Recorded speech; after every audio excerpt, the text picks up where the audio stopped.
Hi there, I'm Vincent Bos and I provide dating and self-improvement advice. And in today's podcast, we're going to be discussing when your ex sees you're indifferent. I provide audio coaching for breakup recovery, trying to get an ex back, attracting someone new, and life coaching. Visit www.dateme.tips for more details. Please check your spam and junk folders if you are expecting an email from me. Check out my socials for extra content. The links are in the description. So now let's get back into today's podcast. And today we are discussing when your ex sees you're indifferent. So if you have been dumped and want to try to get your ex back, you will want to know how best to act. In today's podcast, I'll be discussing 3 points to consider regarding what happens when your ex sees you're indifferent. So let's get straight into this, and point number 1 is setting the scene. So first of all, I'm going to be describing what I mean by your ex-dumper seeing that you're indifferent. And I've got a couple of examples where I can set the scene, and so you can understand how this might even play out. Now, the first of which is if you and your ex-dumper bump into one another, out and about, wherever it may be. Maybe you didn't expect to see them. Perhaps you thought, well, they could be in and around this area. I might see them. If and when you bump into your ex, that would be a potential possibility for you to showcase your indifference. Now, what exactly does that mean? Well, indifference is where you're not hot, you're not cold. You're just not really bothered, but not in a bad way. You're just okay. And this is where we're talking the specifics. If, for instance, you bumped into your ex-dumper and you was like, hi, oh, wow, great to see you. You run over to them, you give them a hug. That is not being indifferent. That is showing a high level of interest. That is likely to make your ex-dumper feel very uncomfortable. Now, of course, every situation is different, and I am having to speak in a generalized way.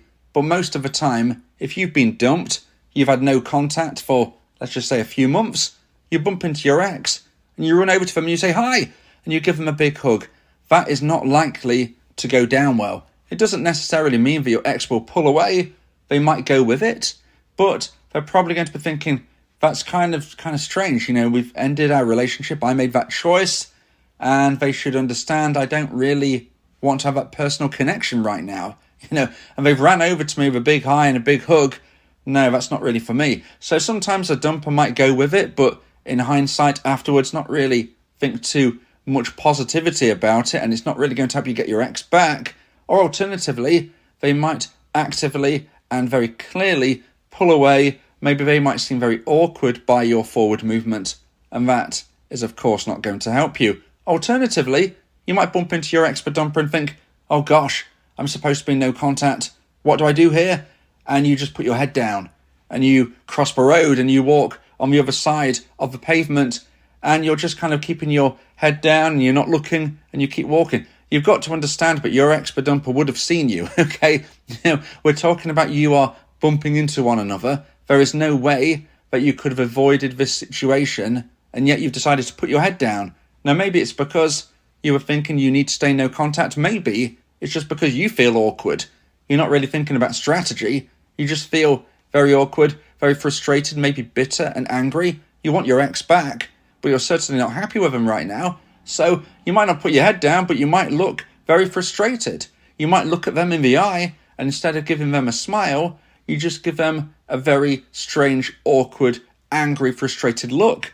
And you don't say a word and you keep going. Maybe your ex actually says hello because you are crossing paths, and you instead decide to say absolutely nothing and give them a very awkward stare. If you do that, your ex-dumper is not going to be seeing you in a positive light either. And you might think, well, I can't win here. You know, if I give them a hug, they're not happy. And if I give them a very cold stare, they're not happy either. What on earth can I do? Well, this is where we're going to be going into this through today's podcast, so please keep listening. But setting the scene, that is the example. You know, if you go too hot, your ex-dumper is not likely to be best pleased with this. If you go too cold, they're not likely to be best pleased with this. And you might be thinking, well, I don't really want to please them. But if you're listening to today's podcast, you have at least some thought of wanting to get them back. If you want to get them back, you do need them to be feeling positive towards you. Now, let's move into the second example of point number 1 about setting the scene. And this is that you are both in a group chat, a group conversation online, in a message, whatever it may be, you are within a group conversation with multiple other people.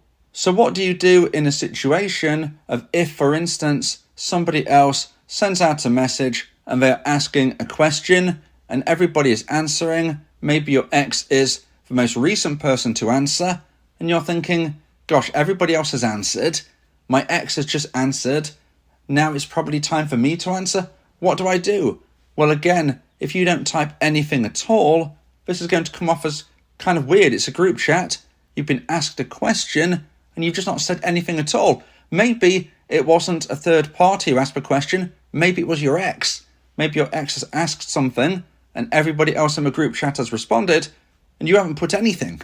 So what is that going to convey to your ex, to other people as well, but obviously to your ex-dumper? Well, again, it's going to convey that awkwardness, similar to you putting your head down and looking away. And as you can see from that, we can also marry that up to the other possibility that we spoke about in the first part of point number 1, about if you're too hot.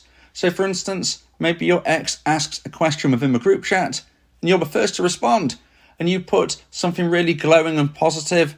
Maybe you give a heart reaction to the question or the comment that your ex-dumper has put. Maybe everybody else has answered in just a short sentence and you've put a whole paragraph.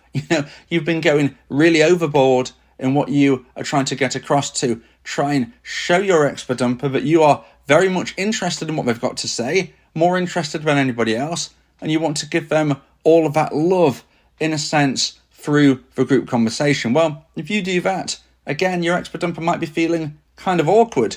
Your relationship is sadly over. They've taken that step to end the relationship, and now they're seeing you almost kind of coming on to them by giving them lots and lots of attention. It's not likely to help your cause. So now let's get into point number 2 and the second point of today's podcast. Please like this video if you're watching on YouTube, and if you have the new hype feature, please hype this video as well. If you like my content, subscribe to the channel to keep updated. And point number 2 is relief at first. So today we're speaking about when your ex sees that you're indifferent. And now we're going to be speaking about what they're likely to be feeling if and when they do see that indifference from you. So indifference, if we're going to consider the sub-points we've been speaking about already, that would be, in the first regard, if and when you bumped into your ex in a physical sense, instead of running over to them and giving them a hug, instead of putting your head down and crossing a road, you're going to be doing in the middle of that. You're going to recognise that you can't avoid one another. You're going to recognise that they have seen you, but you're not going to be glowing and huggy and all of that loving stuff. No, you're just going to see them eye to eye as you cross paths, smile, say hello, and keep going. Unless your ex-dumper specifically stops you for a chat, you're not going to.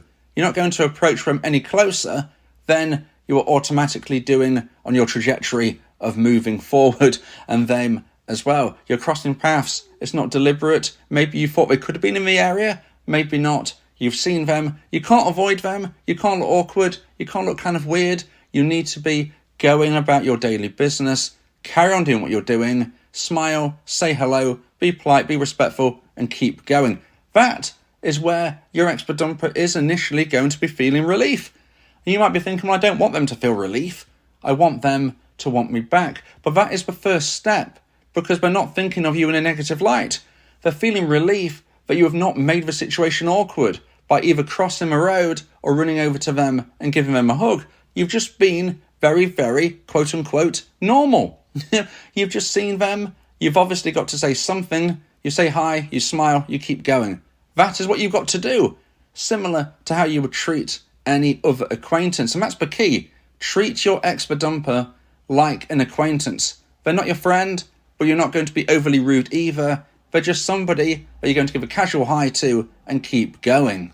If this was the group chat, then instead of not typing anything at all, and instead of typing a very long paragraph with lots of love heart emojis, etc., etc. No, instead, you're just going to be doing what everybody else does. You're probably going to be sending a one-sentence response. You're not going to be making a big deal of things, but you're also not going to be pretending you're not in a group chat, because you are. And if you do anything other than that, it is going to look very, very strange.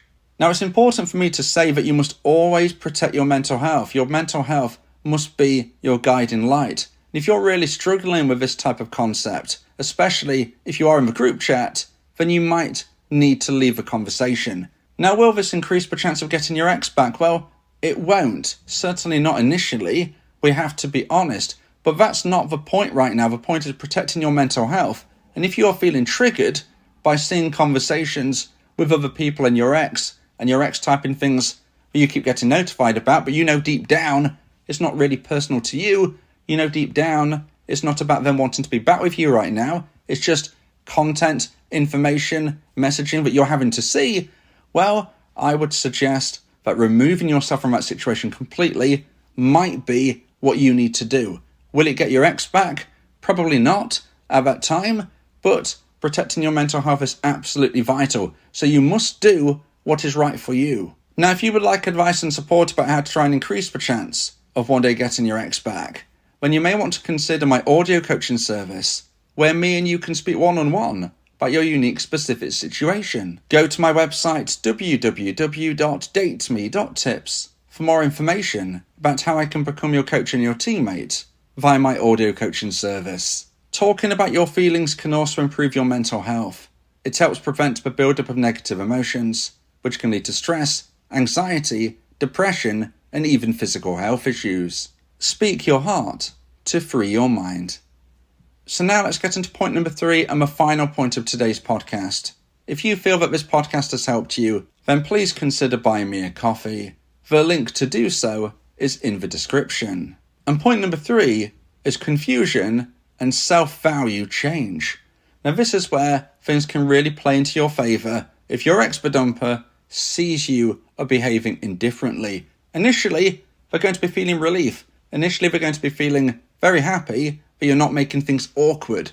Whether this is in a group chat, whether this is in person, or whether this is in a different way that I've not described. If you come across as indifferent, not too hot, not too cold, in essence, treating your ex-dumper like a casual acquaintance, well, this is something which can really help you moving forward. Initially, they're feeling relief. They're not going to be wanting you back initially. They're going to be quite happy that you're keeping your distance, but you're also somewhat polite. But this will likely evolve, and it will evolve into confusion because your ex-dumper doesn't necessarily want you to be all glowing. Your ex-dumper doesn't necessarily want you to be running away with your head down, but they are expecting somewhat this behaviour. They might expect you to be putting your head down because they know that they've hurt you. They didn't want to hurt you, but they acknowledge the breakup has broken your heart. They don't want to see you awkward, but they do expect you in some regard to be behaving in a way where you are showcasing that you are not happy about what has happened. So they don't want you to feel the pain, but they believe that they have broken your heart, and they almost expect to see you behave in a way where you have a broken heart.